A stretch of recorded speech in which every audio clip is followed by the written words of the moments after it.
Tu ne bouges pas tant que je n'ai pas identifié le témoin. Oui, je sais. S'il n'est pas dans cet appartement, nous repartons tout de suite. Compris.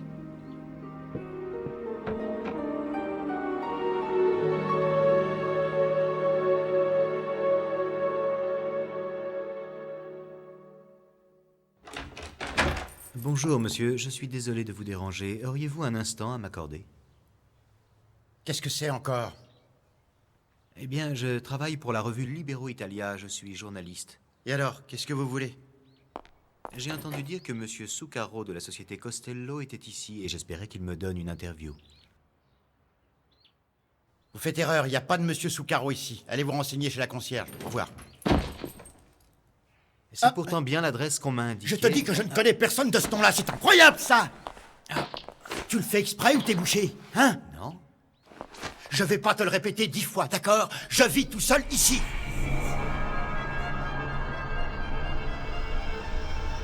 Maintenant du balai, journaliste. Sinon, je te jure que je vais te faire ta fête.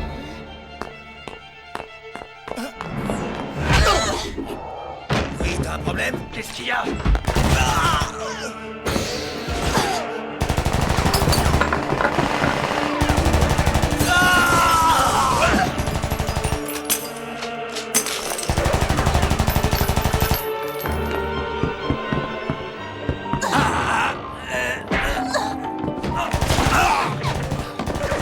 Vite, une grenade!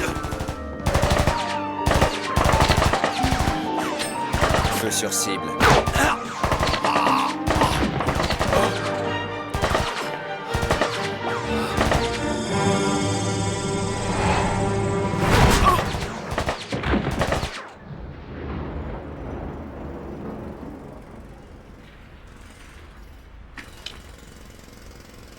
Allez les enfants, c'est bon, on plie bagage. C'est pas bientôt fini ce bruit? Je vais aller porter plainte à la mairie, moi!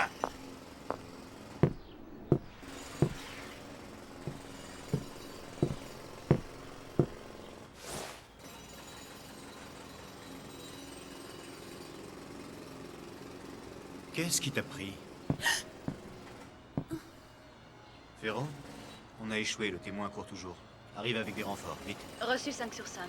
Terminé.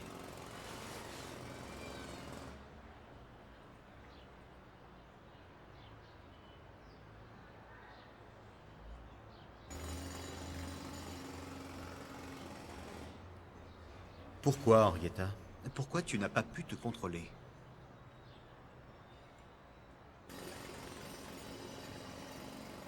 Je voulais juste... Je ne comprends pas. Jusqu'à présent, tu avais toujours su travailler proprement.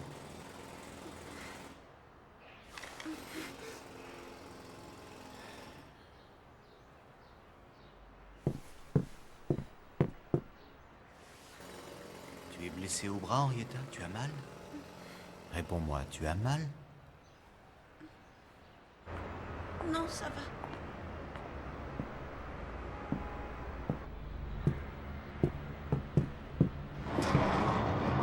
C'est bon, on peut y aller. D'accord.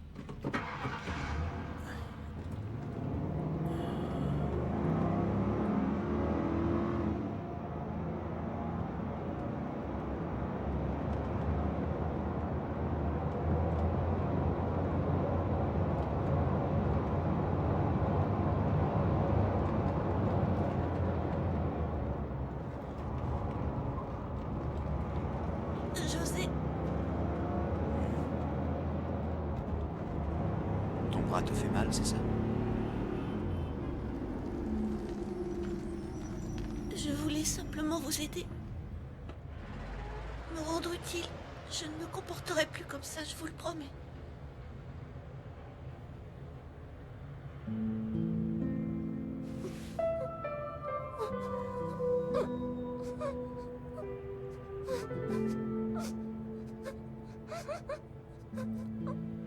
En arrivant, tu iras montrer ton bras au médecin.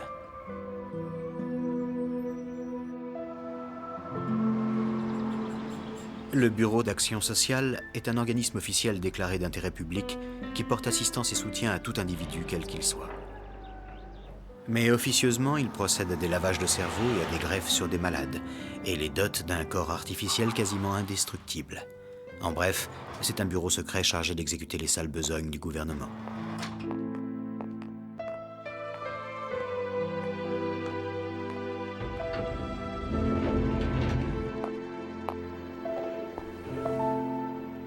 Docteur Donato, comment va Henrietta? Sa blessure la faisait beaucoup souffrir. La balle a fait éclater les muscles artificiels. Mais à première vue, je n'aurais pas à remplacer le bras. Tant mieux, vous me rassurez. Mais ne vous méprenez pas. Une blessure comme celle-ci nécessite quand même une intervention. Chez ces adolescents, les lavages de cerveau à répétition sont un poids considérable à supporter. À la longue, un syndrome dit d'addiction ainsi que des troubles de la mémoire peuvent apparaître et s'installer durablement. Oui, je comprends, docteur. Un corps artificiel est toujours réparable. Mais la pression exercée sur le cerveau et les organes d'origine est énorme, voire dangereuse. Que s'est-il passé au juste au cours de votre mission? Elle aurait ignoré les ordres et aurait perdu son sang-froid, c'est ça? C'est-à-dire que plus elle faisait de victimes, mieux elle croyait me servir. Ce serait presque émouvant, votre histoire.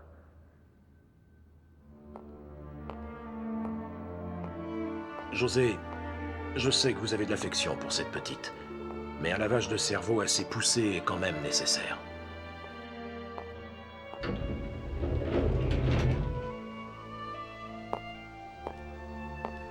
Vous ne devriez pas considérer ce corps et cet esprit artificiel comme ceux d'une adolescente normale.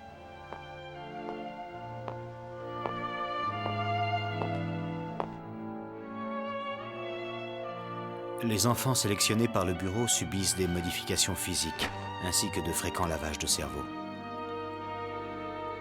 Pour Henrietta, c'était presque une chance. Les lavages de cerveau effaçaient les terribles souvenirs qui la hantaient.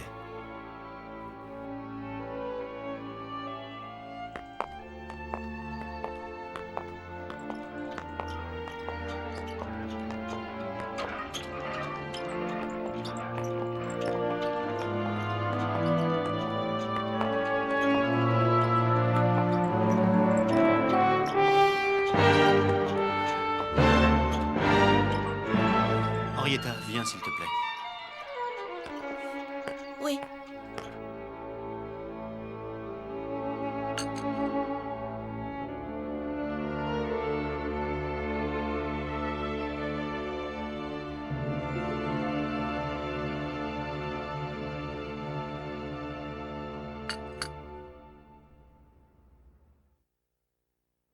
Tu inscris ici le lieu de la sortie et ici le motif.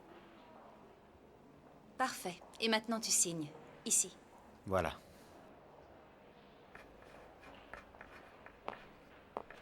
Oh, monsieur demande une autorisation de sortie. Oui. Et où comptes-tu emmener cette gentille jeune fille?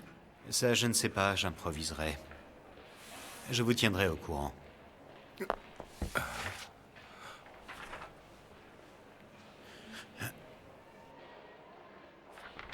Leur coulis de fleurs d'oranger est succulent. Henrietta, la formation que vous suivez toutes ne se limite pas à la théorie et aux entraînements. Vous devez aussi apprendre à vous comporter en société. Oui. Par exemple, quand tu bois le thé, fais-le discrètement en tenant la sous-tasse. Oui.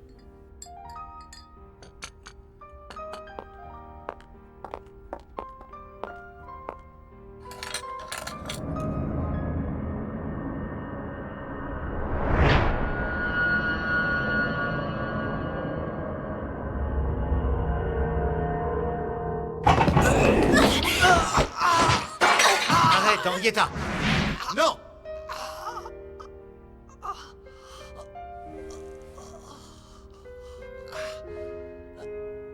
Lâche-le et va te rasseoir. Obéis!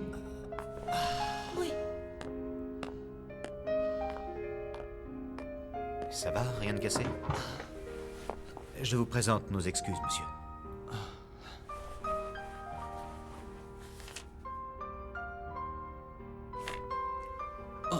Je suis vraiment désolé, tenez. Oh non, monsieur, c'est Annulez le fromage et apportez-nous directement le dessert, merci. Bien, monsieur.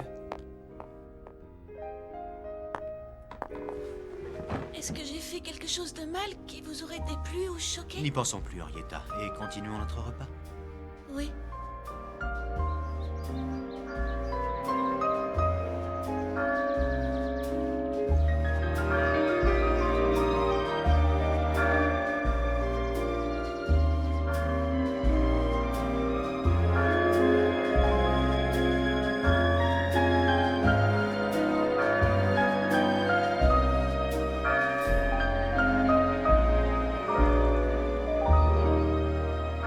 C'est après ce repas que le dialogue s'est instauré entre Henrietta et moi.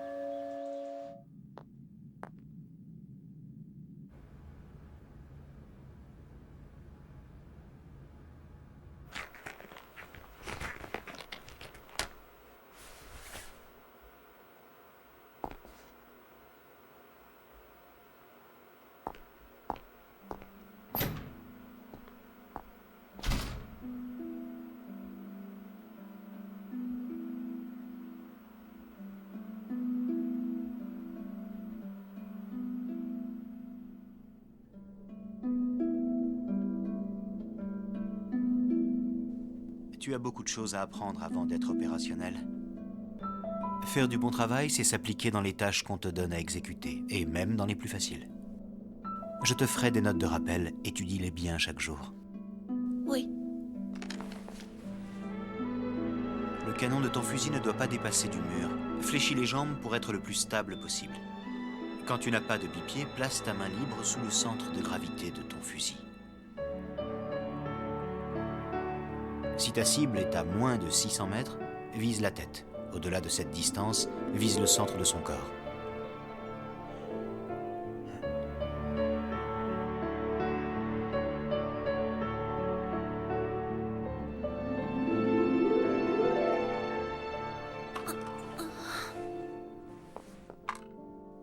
Qu'est-ce qu'il y a? Regarde là-haut dans le ciel. Tu vois, juste à côté de ce nuage, il y a un petit point qui brille. Regarde bien. Qu'est-ce que c'est? À ton avis, un point brillant dans le ciel, ce serait quoi?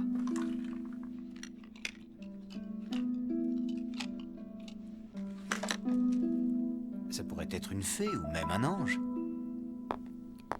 C'est plutôt un avion. Non, mais c'est normal que tu penses à ça. Pendant la guerre, beaucoup de gens croyaient que c'était un avion de combat et ils couraient vite se cacher. Je vais te donner un indice. Si nous étions en pleine nuit, qu'est-ce que ça pourrait être? Regarde.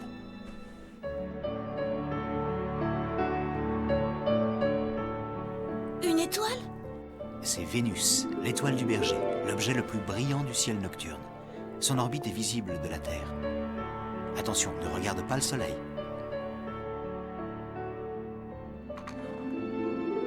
Si un Vénusien nous menaçait, ce n'est pas avec ce fusil qu'on pourrait l'atteindre, même en étant le meilleur des tireurs.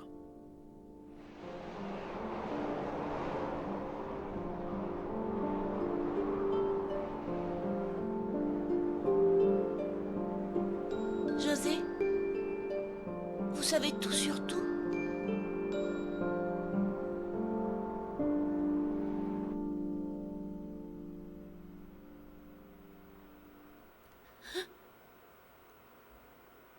Tu es réveillé?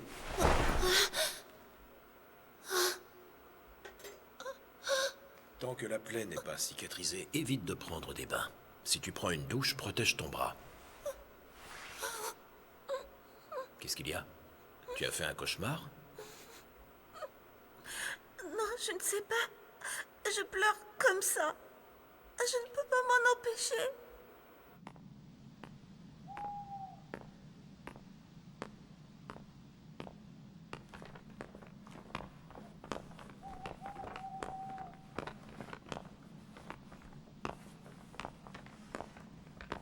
Henrietta?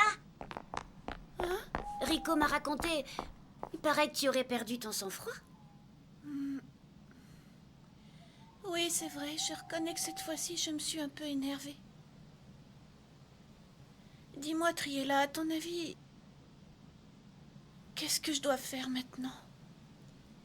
Rien, t'inquiète pas. Allez, viens avec moi. Je vais boire un thé avec Laïs. Un thé? oui, le thé et les gâteaux ont le pouvoir magique de t'apporter le bonheur.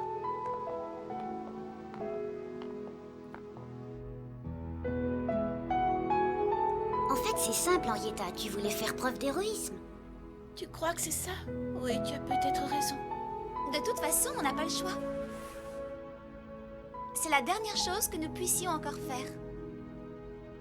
Mais bon, d'un autre côté, moi je les comprends. Tu deviens vite un fardeau pour quelqu'un quand tu cherches à l'impressionner ou à faire du zèle.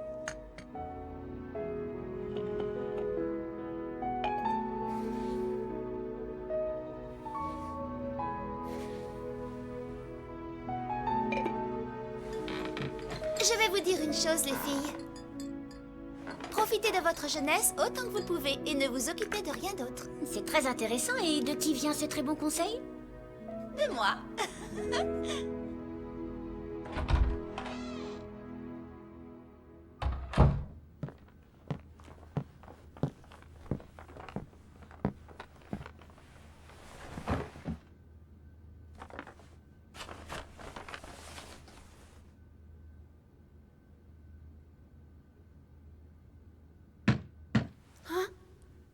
Henrietta, tu es là?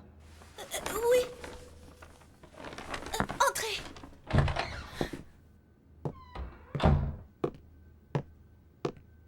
Comment va cette petite blessure? Elle guérit? Oui. J'ai encore des douleurs par moment quand je bouge le bras. Sinon, ça va, je vous remercie. Tant mieux. Tu veux venir avec moi sur le toit? Oui, d'accord, je vous suis.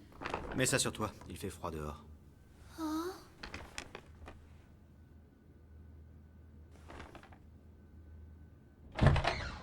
Mais vous ne vous êtes pas trompé, José? C'est vraiment pour moi?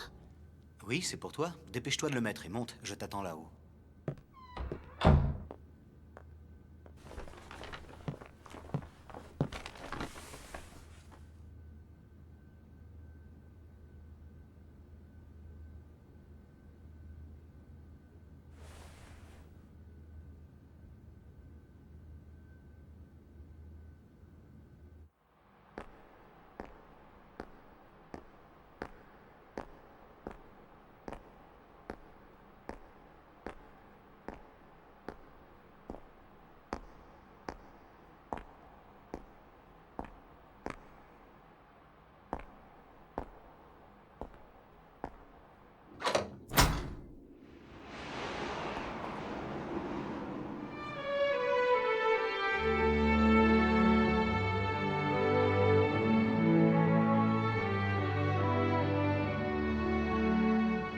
Ah, te voilà.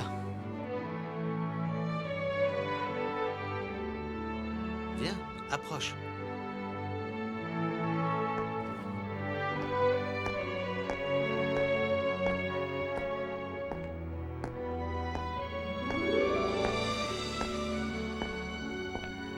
Je connais cet instrument, c'est un télescope. Oui, il est très puissant. Et c'est mieux qu'une lunette de fusil pour voir les étoiles.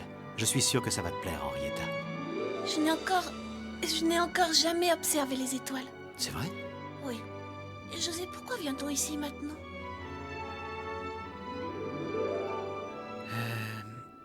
Eh bien... Parce que nous sommes le soir et que le ciel est complètement dégagé, ce qui fait 2 bonnes raisons.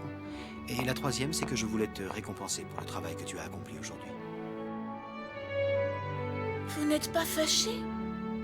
Vous n'êtes pas fâché contre moi? Pourquoi tu voudrais que je le sois? Viens regarder. Tu vas voir comme Orion est superbe. Orion était un chasseur. Un jour, sa compagne, Artémis, voulut le punir de sa violence et le fit tuer. Elle lança sur lui un scorpion qui le piqua au talon, ce qui provoqua sa mort. Orion et le scorpion furent changés en constellations. Ainsi, la nuit, elle pouvait les voir chaque fois qu'elle partait à la poursuite des fauves. C'est plutôt triste comme histoire. José, vous savez tout sur tout. Je sais un peu de tout.